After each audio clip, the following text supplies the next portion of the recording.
மாம்பழத்துக்காக சிவபெருமான் குடும்பமே பிரிஞ்சத திருவிளையாடல் படத்துல பார்த்திருப்போம். அந்த மாதிரி மாம்பழ சின்னத்துக்காக தேர்தல் ஆணையத்தோட கதவை தட்டி இருக்காங்க அப்பாவும் மகனும். ஏற்கனவே நாங்க தான் கட்சியே அப்படின்னு சொல்லிட்டு தேசிய ஜனநாயக கூட்டணியில சேர்ந்துட்டாரு மகன். அதெல்லாம் கிடையாது, இப்போதான் பேச்சுவார்த்தை போயிட்டு இருக்கு, இனிமேதான் கூட்டணி முடிவு பண்ணுவோம்னு சொல்றாரு கட்சியோட நிறுவனர். தேர்தல் வரத்துக்குள்ளாவது கட்சி யாருக்கிட்ட இருக்குன்னு ஒரு முடிவுக்கு வாங்கன்னு குழம்பி நிக்கிறாங்க கட்சியோட அடிமட்ட தொண்டர்கள். அது என்ன குழப்பம்னு இப்ப பார்க்கலாம்.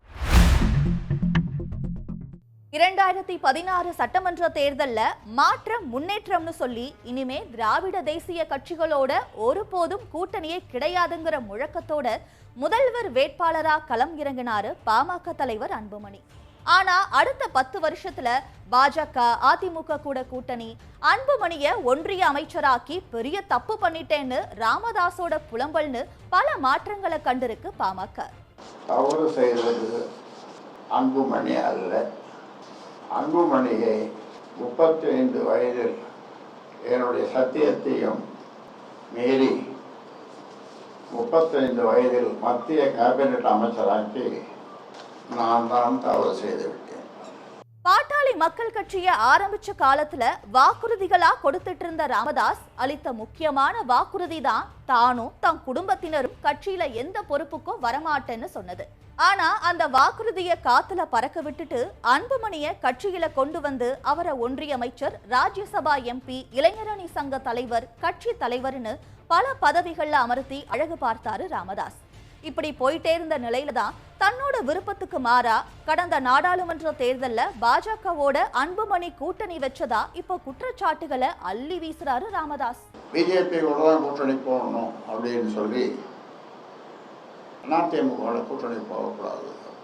இப்போ அதிமுகவோட கூட்டணி போயிருந்தால் நாங்கள் ஒரு 3 இடம், நாங்கள் குறைஞ்சது 3 இடம் ஜெயிச்சிருப்போம், அவங்க ஒரு 6-7 இடம் ஜெயிச்சிருப்பாங்க அதிமுக. எங்களுக்கு சின்ன கிடைச்சிருக்கும். 2 பேரும் அழறாங்க. எதுக்கு அழறாங்க? பிஜேபியோட கூட்டணி போகணும். நான் என்னால் ஒன்றும் ரொம்ப நேரம் அழறாங்க. என்னால் ஒன்றும் சொல்ல முடியல. மறுநாள் காலையில் பார்த்தா அங்கே வெளியில் பாரத் மாதா கே ஜெய், பாரத் மாதா கே ஜெய்னு ஒரு கோஷம் அங்கே கேட்குது. 2024 நாடாளுமன்ற தேர்தல்ல பாமக ஒரு தொகுதியில கூட ஜெயிக்காத நிலையில கட்சியில தன்னோட அதிகாரத்தை நிலைநாட்ட நினைச்ச ராமதாஸ் இளைஞரணி பொறுப்புக்கு பேரன் முகுந்தனை கொண்டு வர நினைச்சப்ப அதுக்கு முட்டுக்கட்ட போட்டாரு அன்புமணி. இது தொடர்பா 2024 டிசம்பர்ல நடந்த பொதுக்குழுவிலேயே மோதல் வெடிச்சது. பிடிக்கலனா கட்சியை விட்டு போகலாம்னு ராமதாஸ் சொல்ல, பனையூர்ல தனி அலுவலகம் திறந்திருக்கேன்னு அன்புமணி சொல்ல, யார் பேசுறதுக்கு கை தட்டுறதுன்னு தெரியாம கட்சி நிர்வாகிகள் எல்லாம் தலையில கை வச்சுட்டு உட்கார்ந்துட்டு இருந்தாங்க. அன்புமணி மைக்க தூக்கி போட்ட சம்பவமும் அப்போதான் அரங்கேறுச்சு. இதுக்கப்புறம் எந்த பிரச்சனையும் இல்லாத மாதிரி 2 பேரும் அமைதியா இருந்தாலும் கடந்த ஏப்ரல் மாசம் செய்தியாளர்கள் கிட்ட பேசின ராமதாஸ் பாமகவை நிறுவனரும் நானே, தலைவரும் நானேன்னு சொன்னாரு. இதுக்கப்புறம் அன்புமணிய செயல் தலைவரா நியமிக்கிறதாகவும் அவர் அறிவிச்சிருந்தார். இதனால வெளிப்படையாகவே பாமக 2ஆ உடைஞ்சு 2 அணிகளா மாறுச்சு. இதுக்கு நடுவுல நீச்சல் குளத்துல நீச்சல் அடிக்கிற வீடியோ எல்லாம் போட்டு தன்னோட உடலும் மனசும் உருக்குலைஞ்சு போயிடலன்னு ஆதரவாளர்களை உற்சாகப்படுத்தினாரு ராமதாஸ். தொடர்ச்சியா செய்தியாளர்களை சந்திச்ச ராமதாஸ் தன்னை அன்புமணி உளவு பார்த்தாரு, தன்னோட மனைவி மேல பாட்டில தூக்கி வீசினாருன்னு சரமாரியா புகார்களை தெரிவிச்சாரு. கட்சியில இருந்த அன்புமணி ஆதரவு பொதுச் செயலாளர், பொருளாளர் என பலரையும் கட்சியை விட்டே தூக்குனாரு. இன்னொரு பக்கம் அவங்கெல்லாம் கட்சியில தான் இருக்காங்கன்னு அன்புமணி பதிலளிக்க விட்டுட்டு இருந்தாரு. இதனால 2 பேருக்கும் இடையேயான விரிசலும் அதிகமாச்சு.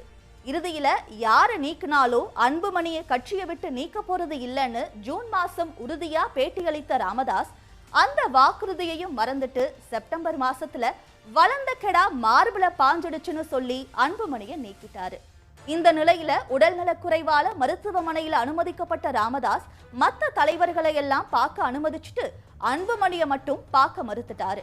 இதனால கடுப்பான அன்புமணி தன் அப்பாவை வச்சு அவரை சுத்தி இருக்கிற கும்பல் நாடகம் போடுறதா சொல்லி ராமதாஸுக்கே அதிர்ச்சி கொடுத்தாரு. செக்கப் போனது இவங்க சில பேர் போன் பண்ணி ஐயா உடம்பு செல்ல வந்து பாருங்க, ஐயா உடம்பு செல்ல வந்து பாருங்க. அதெல்லாம் என்ன போகுது, என்ன ஒரு அசிங்கமா இருக்குது, இதெல்லாம் அசிங்கமா நடந்துட்டு இருக்காங்க. ஏதாவது ஒன்று ஆச்சுன்னா தொலைச்சு போட்டுருவேன். நான் சும்மா இருக்க மாட்டேன். வேடிக்கை பார்த்து நினைச்சிட்டு இருக்கானுங்க.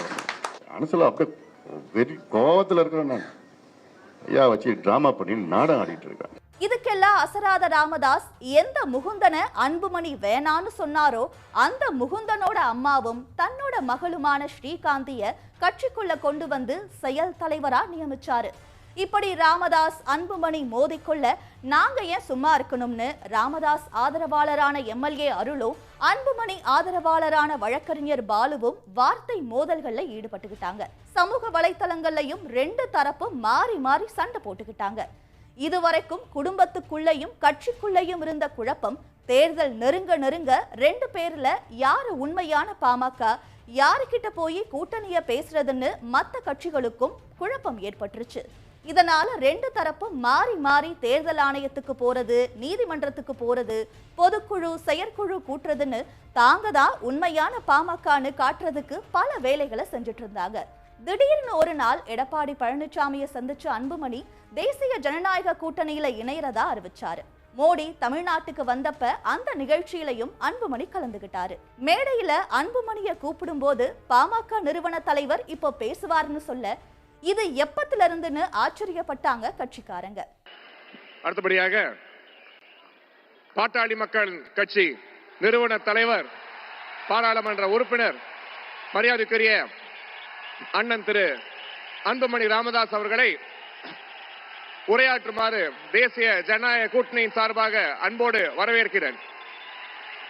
என்டிஏ பேனர்ல மாம்பழத்தை வரைய அது எப்படி சின்னத்தை அவங்க வச்சுக்கலாம்னு ராமதாஸ் கேள்வி எழுப்ப அங்க ஆரம்பிச்ச மாம்பழ சண்டை.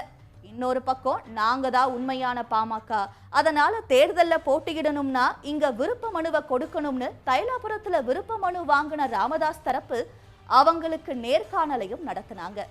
நேர்காணல் தொடர்பா செய்தியாளர்கள் கிட்ட பேசின ராமதாஸ் கூட்டணி தொடர்பா பேசிக்கிட்டு இருக்கிறதா சொல்லியிருக்காரு. அது மட்டும் இல்லாம நம்பிக்கையில தானே உலகமே இயங்கிட்டு இருக்கிறதாகவும் ரொம்ப நம்பிக்கையா பேசியிருக்காரு ராமதாஸ். கூட்டணி பற்றி இன்னும் முடிவு பண்ணல, விரைவில் முடிவு பண்ணுவோம். இப்போ கடந்த காலங்களை போல பாமக இப்போ அந்த கடந்த காலங்களை பெற்றது போல அந்த இடங்களை பெற முடியுமா?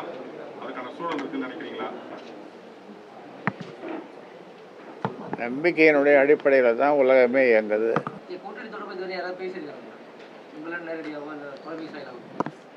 பேசினாங்க, பேசிட்டு இருக்கோம், பேசுவோம். தேர்தலே வரப்போகுது, சண்டை நாளுக்கு நாள் வளர்ந்துகிட்டே தான் போகுதே தவிர குறையல.